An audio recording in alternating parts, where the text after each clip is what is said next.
বঙ্গবন্ধুর সৈনিকদের কাছে আমার একটা অনুরোধ, আপনারা মন খারাপ করবেন না। যারা এখন একটা নতুন সরকার আসছে, আমরা চাই তারা বাংলাদেশটাকে ভালোভাবে পরিচালনা করুক। তবে বঙ্গবন্ধু সৈনিকদের কাছে আমার একটা অনুরোধ থাকবে, যারা 5ই আগস্টের পরে আওয়ামী লীগের নেতাকর্মীদের কথা বলতেছি, আপনারা খেয়াল রাখবেন, তারা কোনো দিন কিন্তু এই যে 18-19 মাসে আওয়ামী লীগের অনলাইনের পোস্টে তারা কোনো লাইকও দেয় নাই, শেয়ারও দেয় নাই। এখনই কিন্তু আস্তে আস্তে তারা কিন্তু একটা একটা একটা করে ছবি ছাড়তেছে, আপনারা খেয়াল রাখবেন। এ মানুষগুলারে আপনারা চিহ্নিত করে রাখবেন। আর চিহ্নিত করতে হবে না, এখানে ফেসবুকে পোস্টে টাইম তাহে টাইম, কেডা কত সালে পোস্ট দিছিল, এত সোজা হবে না এখন ভবিষ্যতে। ওই যে মোবাইল আছে না, মোবাইল সব পরীক্ষা করা হবে। কেডা কত সালে তোমরা পোস্ট দিছ, লেখা দিছ, সব মোবাইল আমরা জমা দেব, সব মোবাইল আমরা জমা দেবো অফিসে। তখন বোঝা যাইব খেলাটা। আওয়ামী লীগের তো এই দুর্দিন কোনো দিন থাকবে না, আজকে না হোক 5 বছর পর, 5 বছর না হোক বাচ্চা যদি দেখি 10 বছর পর। ওই তোমাকে মতন আমরা স্বার্থপর না। তোমরা হইছ সুবিধাবাদী, যে দল ক্ষমতা আসে এ দলের মধ্যে তোমরা খাইতে চাও, বুঝতে পারছো? তোমরা হইছ এসব মানুষ। আওয়ামী লীগের এখন আর নেতা খুঁজা পাওয়া যায় না রে 5ই আগস্টের পরে। আর আমরা দৌড়ের খাই, মায়ের খাই, এলাকার থেকে আমার ঘরে তারাই দিই, আর আমরা অন্য জায়গায় ওখানে থাকি। আহ, তোরা ধ্বংস করে লেছ আওয়ামী লীগকে। আর আওয়ামী লীগের নেতারা বুঝে নাই, বুঝে নাই। হ্যাঁ, ঘরে আমরা বারবার বলছি, বারবার বলছি, এরপরে ওরা বুঝে নাই। কি বুঝবো বলেন? আজকে 30 বছর ধরে আওয়ামী লীগ করি, আওয়ামী লীগের সাথে যুক্ত আমি যে কোনোভাবে। ওই জেলা আমার জেলা, এইগিন ডাকা ডাকা তো পর থেকে সব সময়। ভাই কি বলবো, একদম শেষ, জীবনটা শেষ। আওয়ামী লীগ বঙ্গবন্ধুর আদর্শ এমন একটা নেশা, এই নেশাটারই ভাই ছাড়তারি নাই, এই যে নেশাই ছাড়তারি নাই, বুঝছেন? এটা মদের চেয়ে আরো বেশি নেশা। এই যে আমাগরে বিষ ঢুকাই দিছে রক্তের ভিতরে বঙ্গবন্ধুর আদর্শ। এখন আমরা খাই বা না খাই, এটা ছাড়া তো আর আমরা বুঝি না। মুক্তিযোদ্ধা, 1971 সনের মুক্তিযোদ্ধার যে আদর্শগুলো আমাদের রক্তের ভিতরে ঢুকে গেছে, এটা তো আর ভাই আমরা ছাড়তে পারি না। আমরা তো মনে করি মানুষের জীবন কয়টা, আমার যদি আদর্শই না থাকে আমি কিসের রাজনীতি করব, কিসের মানুষের সেবা করব কোন? ভাই আওয়ামী লীগ করতে করতে এই যে বাড়ি ভিড়া বেচা মানুষের এগুলা কইরা করে শেষ। লাস্ট পর্যন্ত ওই দেখেন, বিশ্বাস তো করবেন না, আপনারা বিশ্বাস করবেন না, ওই যে ভূমিহীন একটা সার্টিফিকেট দিছিল, ভূমিহীন, বউ বাচ্চা লইয়া টাকার জায়গা নাই, এই যে ভূমিহীন সার্টিফিকেট।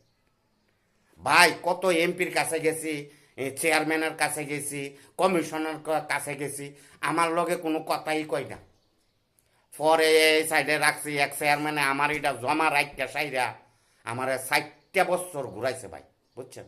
এই 4 বছর ঘুরানোর পরে, 4 বছর পরে আমি বলে পাইতাম, ও আবার আইলে, আবার আইলে। তো এই বাড়িগুলা, সরকারি বাড়িগুলা কারে দিছে? এখনো যদি একটা আওয়ামী লীগ সরকার আমার দিয়া যাইতো, আমি থাকতে পারতাম না বউ বাচ্চাটা লইয়া? বলেন, বলেন। এই যে এতগুলা টাকা পয়সা, ইনকামের টাকা তো এই যে আওয়ামী লীগের পিছেই শেষ করছি। এটা কি অন্য মানুষ খাইছে? বউ বাচ্চারা না খাওয়াইয়া ভাই কি যে কমু, এই যে কষ্টটা বুকে লাগিয়ে রয়েছে। শুধু আমি না, আমি না, আমার মতন লক্ষ লক্ষ বাংলাদেশের কর্মী এগুলা করছে। অনেক কর্মী আছে আওয়ামী লীগ ছাড়া তো কিচ্ছু বোঝে না, বঙ্গবন্ধু ছাড়া কিচ্ছু বোঝে না ভাই। হেরা অফিসে যাইতে না, হ্যাঁ ঘরে মারে ধরে আওয়ামী লীগের নেতারা, কান্দে। আমি অনেক ফোন, হাজার হাজার ফোন পাইছি, পরিচিত আছে তো এক এলাকার তো তাহি। ওই দেখেন, আমরা তো ভাই ওই ইয়ার ব্যবসা করি না, ওই সেলফির ব্যবসা করি না, ছবির ব্যবসা করি না। এই যে স্বরাষ্ট্রমন্ত্রী আছিল, আমি ওই দেখেন সাহারা কাতুনের লগে আমি ভাই 3 মাস কাজ করছি, 3 মাস। আমারে উনি উনি বেহেস্তে নসিব করুক, আল্লাহ তালা সৃষ্টিকর্তা ওনাকে বেহেস্তে নসিব করুক। কি কইছে বুঝছেন? এই যে ছবি আছে, আরো বহুত বহু ছবি আছে, ওনার লগে সম্পর্ক আছে, ওনার টেলিফোনে আসছিল আমার কাছে। তারপর এই যে দেখেন, এই যে আতিকুর রহমান সিটি কর্পোরেশন নির্বাচনের দেখেন আমার দায়িত্ব দিছিল, বুঝতে পারছেন? এই যে দেখেন প্রমাণ, এটা আছে। তারপর আর কই, আরও আছে। কামরুজ্জামান আমারে চিনে, খাদ্যমন্ত্রী ছিল কামরুজ্জামান, বুঝতে পারছেন? ওনার সাথে আমার ছবি আছে, দাঁড়ান আমি দেখাইতেছি। এই যে দেখছেন, ওনার সাথেও আমার ছবি না, শুধু কালি উদা ওনার ওনার কাপড় সেলাই করতাম আমি, বুঝতে পারছেন? শুধু ওরা না, যারা যারা রাষ্ট্র পরিচালনার দায়িত্ব আছিল, তারাও আমার পরিচিত ছিল। কে পরিচিত না ছিল বলে? এই যে স্বরাষ্ট্রমন্ত্রী আসাদুজ্জামান কামাল, বুঝতে পারছেন? ওনার লগে তো আমার ভালো একটা কথাবার্তা ছিল। আমরা তো কোনো দিন আমরা একটা টাকাও আমরা খাই নাই ভাইয়া, আমরা একটা টাকাও খাই নাই কোনো দিন। আমরা কইছি, বুঝতে পারছেন? যদি টাকা পয়সা আমরা খাইতাম, আমরা একটা কি ঘরের জন্য আবেদন করে বলেন? আর কি বলবো, বলার কিছু নাই ভাইয়া। তবে বাংলাদেশটা বেঁচে থাকুক, মুক্তিযোদ্ধার পক্ষের লোক বেঁচে থাকুক। আমি সবচেয়ে সম্মান করি কারে জানেন? সবচেয়ে বেশি শিক্ষকরে আর মুক্তিযোদ্ধাকে। এটা হচ্ছে আমার সর্বশ্রেষ্ঠ। এই যে সৃষ্টিকর্তার পরে আমি ওদেরকে সম্মান করি। কেন? মুক্তিযোদ্ধারা এই দেশটা আমাদেরকে দিয়েছে, আর শিক্ষকরা আমাদেরকে ছোটো থাকতে লেখাপড়া শিখিয়ে আমাদেরকে একটা আলোর পথ দেখাইছে। ওই দুইটা মানুষকে আমি বেশি সম্মান করি। এক হইল মুক্তিযোদ্ধাদেরকে, আর এক হইল শিক্ষক। তবে সবাই ভালো থাকেন। জয় বাংলা, জয় বঙ্গবন্ধু।